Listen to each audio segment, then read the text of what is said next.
Olá pessoal, eu sou Felipe Quintino, fundador e CEO do portal Tissue Online.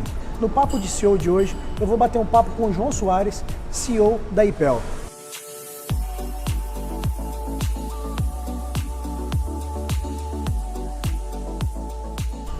João, queria te agradecer pelo bate-papo hoje aqui, por nos receber aqui na IPEL. Muito obrigado. É um prazer ter vocês aqui hoje com a gente, importante a visita e o tempo que a gente está juntos aqui. Legal, bacana, João. Pessoal, hoje a gente está começando um quadro novo aqui no Tissue Online, que é o Papo de CEO. A nossa ideia é entrevistar os principais CEOs do mundo do tissue aqui no Brasil e que está na América Latina também, né? Quem sabe. E trazer para vocês um pouquinho do olhar, né, de um CEO da indústria de tissue. O João veio de um mercado um pouco diferente, também uma commodity, né, João? Mas um mercado um pouco diferente de tissue. E eu queria saber de você, João, como é que foi cair no mundo do tissue aí? Qual que foi a sua expectativa e a realidade na hora que você chegou, né? Como é que você sentiu do mercado de tissue? Uma excelente pergunta para a gente começar o nosso bate-papo, Felipe. Como você disse, eu vim de outros mercados totalmente diferentes, no commodity mineral, commodity de PVC, plástica. E quando eu iniciei minha carreira aqui na IPEL como CEO, o que eu percebi no mercado, primeiro aspecto, uma indústria extremamente fragmentada, com um domínio grande de empresas ainda familiares, né? E de maneira geral, ainda precisando de uma estruturação, de uma disciplina de indústria, né? Legal. Se comparar aí com os nossos grandes fornecedores de celulose, né? A disciplina e estruturação é bem diferente do que a gente tem visto hoje no mercado de tissue. Legal. É um mercado muito tradicional, né, João?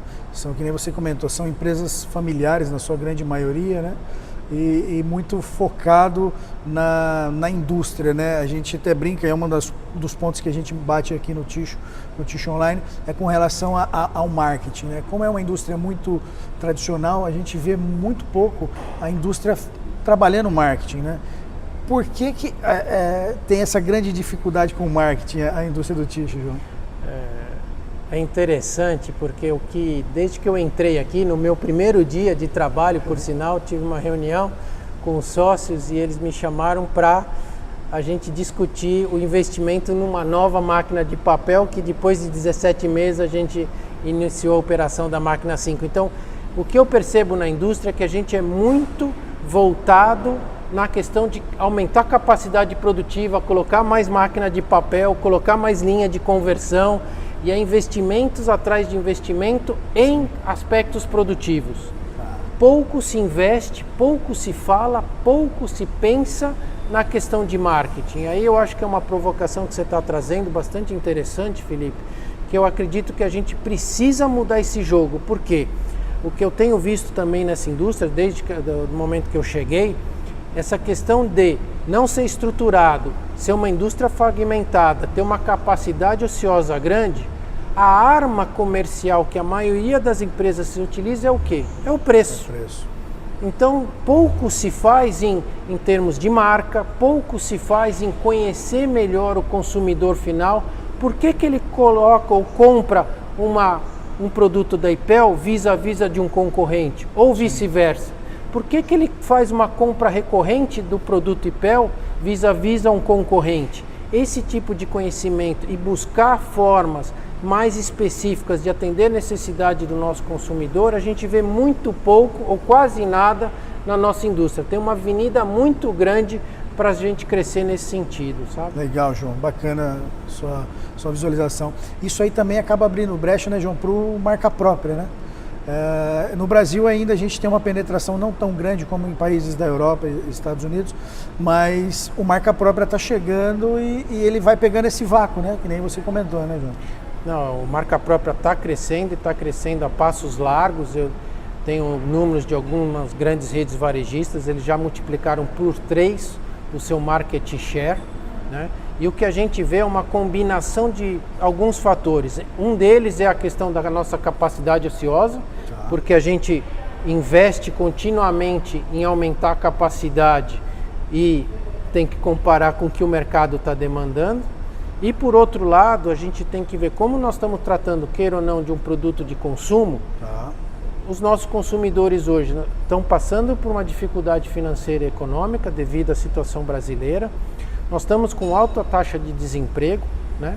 E nesse ambiente de capacidade ociosa com crise financeira e econômica, é um prato cheio para a marca própria.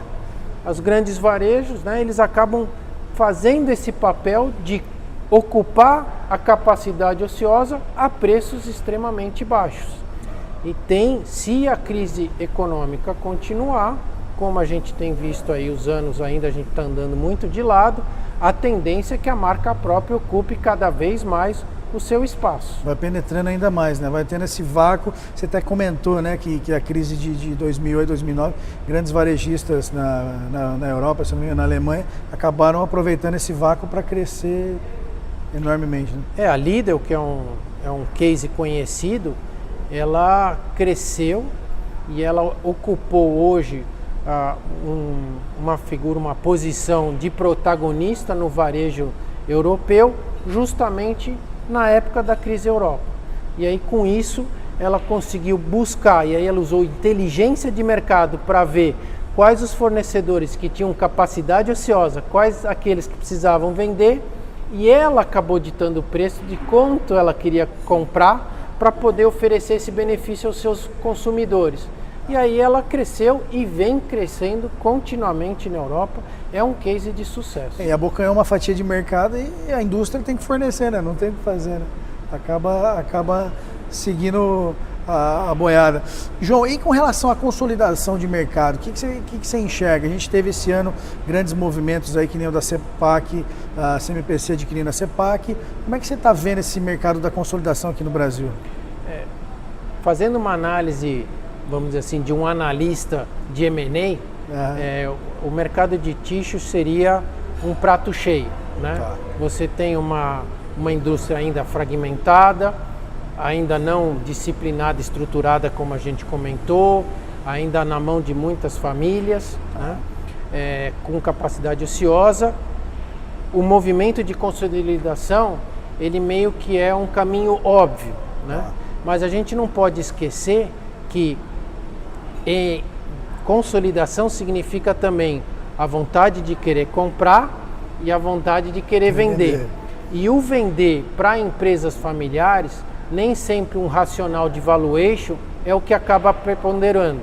Então tem outros fatores além do preço que acabam definindo esse movimento de consolidação. Então ainda tivemos esses dois exemplos recentes, a Facepo no passado com a Suzano e agora mais recente a questão da CEPAC junto com o CMPC, mas eu acredito que não vai ser na velocidade que seria em outra indústria um pouco mais profissionalizada do ponto de vista de dinheiro, vamos dizer assim, de compra e venda. E você acha também que pelo mercado ser muito fragmentado, isso também acaba dificultando as aquisições? A fragmentação aí, no caso do tixo, também está relacionada à regionalização. Então, a logística é um ponto importante da equação do nosso segmento, né?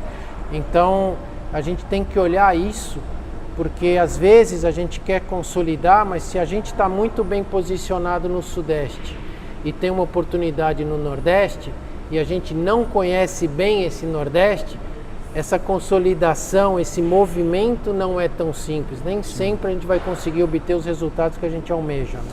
Em vez de ser um belo do negócio, acaba sendo uma bela dor de cabeça, né? Pode ser. Depende da estrutura da empresa até, né? Pode ser.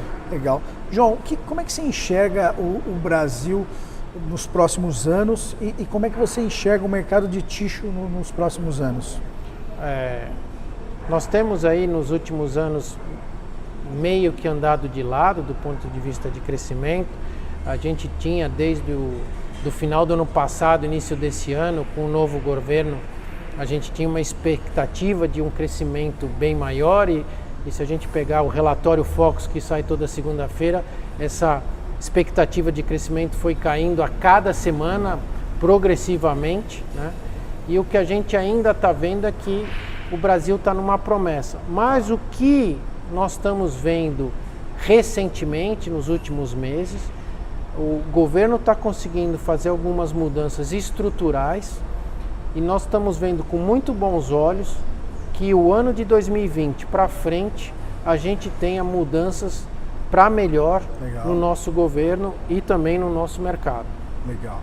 E o mercado de tixo, né, João, com a economia melhorando, com o país melhorando, a gente tem muito para crescer ainda, né? O nosso consumo per capita ainda é relativamente baixo, né? A gente tem hoje, vamos falar, 50% de folha simples, 50% de múltiplas folhas. Então, o nosso consumo do folha simples é muito grande. Então, acho que a gente tem uma avenida muito grande ainda de crescimento de consumo per capita e vai puxar, acho que o mercado em si como um todo, né? Tem esse aspecto que você está comentando, que realmente ainda tem um espaço da folha dupla sobressair sobre o folha simples, isso no segmento varejo, no segmento consumo, mas o que a gente vê como um dos especialistas no segmento institucional, uma mudança de hábito, mais ou menos que a gente está vendo no consumo, de o consumidor sair do folha simples e ir para o folha dupla. O que a gente vê no institucional é o pessoal sair de um papel mais simples, vamos dizer assim, para produtos mais sofisticados. Então a gente está vendo muito isso no segmento Horeca, né, que é de hotéis, restaurantes, cafés e bares. Eles estão fazendo hotéis e restaurantes e cantinas muito mais bacanas, muito mais com uma decoração mais acolhedora, e obviamente os seus toaletes têm que acompanhar isso, e os produtos do toalete têm que acompanhar. Então, equipamentos, dispensas mais modernos, os produtos mais sofisticados, produtos laminados, produtos de folha dupla, e é isso que a gente espera com os investimentos que estamos fazendo nesse segmento também. Legal. João, queria te agradecer pelo bate-papo, agradecer pelo seu tempo aí, por nos receber tão bem aqui na IPEL. Eu que agradeço a sua visita e espero vê-los mais vezes. Maravilha. Tá bom? Obrigadão.